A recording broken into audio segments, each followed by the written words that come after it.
ಪುದುಚೇರಿ, ಅಸ್ಸಾಂನಲ್ಲಿ ದಾಖಲೆಯ ಮತದಾನ. ಕೇರಳದಲ್ಲಿ ಸಾರ್ವಕಾಲಿಕ ಗರಿಷ್ಠ ಮಟ್ಟಕ್ಕೆ.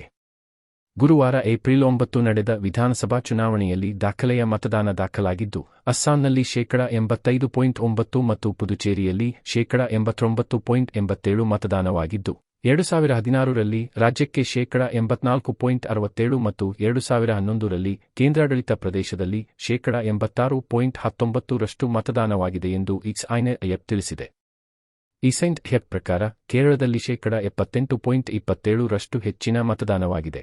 ಇನ್ನೂ ಮಾಹಿತಿ ಬರುತ್ತಿದೆ ಮತ್ತು ಅಂತಿಮ ಅಂಕಿಅಂಶವು 1987ರಲ್ಲಿ ದಾಖಲಾದ ಶೇಕಡ 80.54ರ ದಾಖಲೆಯನ್ನು ಮೀರಬಹುದು ಎಂದು ಸಮೀಕ್ಷೆಯ ಅಧಿಕಾರಿಗಳು ಹೇಳಿದ್ದಾರೆ.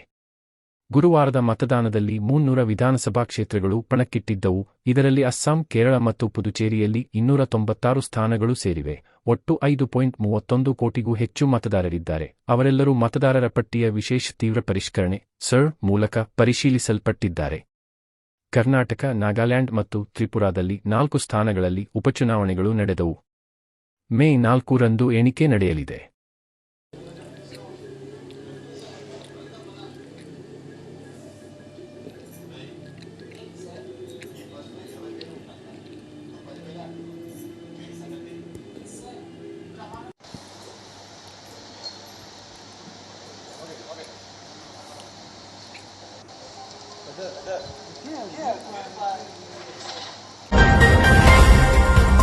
ದಿಗ್ಭ್ರಮೆಯಲ್ಲಿ ತಾತ್ಕಾಲಿಕ ಕದನ ವಿರಾಮ.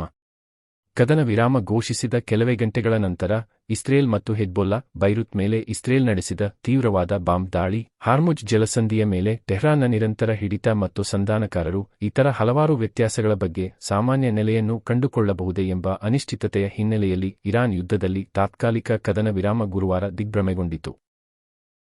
ಕದನ ವಿರಾಮ ಘೋಷಿಸಿದ ಕೆಲವೇ ಗಂಟೆಗಳ ನಂತರ ಇಸ್ರೇಲ್ ಮತ್ತು ಹೆಜ್ಬೊಲ್ಲಾ ನಡುವಿನ ಹೋರಾಟವನ್ನು ವಿರಾಮಗೊಳಿಸಲಾಗಿದೆಯೇ ಎಂಬ ಬಗ್ಗೆ ಭಿನ್ನಾಭಿಪ್ರಾಯದ ನಡುವೆ ಇಸ್ರೇಲ್ ಬೈರುತ್ ಮೇಲೆ ವೈಮಾನಿಕ ದಾಳಿ ನಡೆಸಿತು. ಇದು ಫೆಬ್ರವರಿ 28ರಂದು ಯುದ್ಧ ಪ್ರಾರಂಭವಾದಾಗಿನಿಂದ ದೇಶದಲ್ಲಿ ಅತ್ಯಂತ ಮಾರಕ ದಿನವಾಗಿತ್ತು.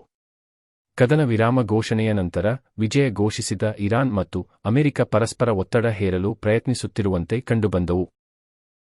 ವಿಶ್ವದ ತೈಲಕ್ಕೆ ನಿರ್ಣಾಯಕ ಜಲಮಾರ್ಗವಾದ ಹಾರ್ಮುಜ್ ಜಲಸಂಧಿಯಲ್ಲಿ ಪಡೆಗಳು ಗಣಿಗಾರಿಕೆ ನಡೆಸಿವೆ ಎಂದು ಇರಾನ್ನ ಅಧಿಕೃತ ಸುದ್ದಿ ಸಂಸ್ಥೆಗಳು ಸೂಚಿಸಿವೆ. ಈ ಜಲಮಾರ್ಗವನ್ನು ಮುಚ್ಚುವುದರಿಂದ ಸಂಘರ್ಷದಲ್ಲಿ ಟೆಹ್ರಾನ್ನ ಅತಿದೊಡ್ಡ ಕಾರ್ಯತಂತ್ರದ ಪ್ರಯೋಜನವನ್ನು ಸಾಬೀತುಪಡಿಸಲಾಗಿದೆ. ಏತನ್ಮಧ್ಯೆ, ಒಪ್ಪಂದವನ್ನು ಪೂರೈಸದಿದ್ದರೆ ಅಮೆರಿಕದ ಪಡೆಗಳು ಇರಾನ್ ಮೇಲೆ ಮೊದಲಿಗಿಂತ ಹೆಚ್ಚು ದಾಳಿ ಮಾಡುತ್ತವೆ ಎಂದು ಅಧ್ಯಕ್ಷ ಡೊನಾಲ್ಡ್ ಟ್ರಂಪ್ ಎಚ್ಚರಿಸಿದ್ದಾರೆ. ಆದರೆ ಆ ಒಪ್ಪಂದ ಏನು ಎಂಬುದು ಇನ್ನೂ ಆಳವಾದ ವಿವಾದದಲ್ಲಿದೆ. ಲೆಬನಾನ್ ಅನ್ನು ಸೇರಿಸಲಾಗಿದೆಯೇ ಎಂಬುದನ್ನು ಮೀರಿ ಇರಾನ್ನ ಪುಷ್ಟೀಕರಿಸಿದ ಯುರೇನಿಯಂ ಸಂಗ್ರಹಕ್ಕೆ ಏನಾಗುತ್ತದೆ? ಜಲಸಂಧಿಯ ಮೂಲಕ ಸಾಮಾನ್ಯ ಸಂಚಾರ ಹೇಗೆ ಮತ್ತು ಯಾವಾಗ ಪುನರಾರಂಭಗೊಳ್ಳುತ್ತದೆ ಮತ್ತು ಭವಿಷ್ಯದಲ್ಲಿ ಕ್ಷಿಪಣಿ ದಾಳಿಗಳನ್ನು ನಡೆಸುವ ಇರಾನ್ನ ಸಾಮರ್ಥ್ಯಕ್ಕೆ ಏನಾಗುತ್ತದೆ ಎಂಬುದರ ಕುರಿತು ಪ್ರಶ್ನೆಗಳಿವೆ. ರಾಜ್ಯದ ಉಪಚುನಾವಣೆಯಲ್ಲಿ ಬಾಗಲಕೋಟೆ ಮತ್ತು ದಾವಣಗೆರೆ, ದಕ್ಷಿಣದಲ್ಲಿ ನಡೆದ ಉಪಚುನಾವಣೆಯಲ್ಲಿ ಕ್ರಮವಾಗಿ ಶೇಕಡ 68.70 ಮತ್ತು ಶೇಕಡ 68.55 ಮತದಾನವಾಗಿದೆ.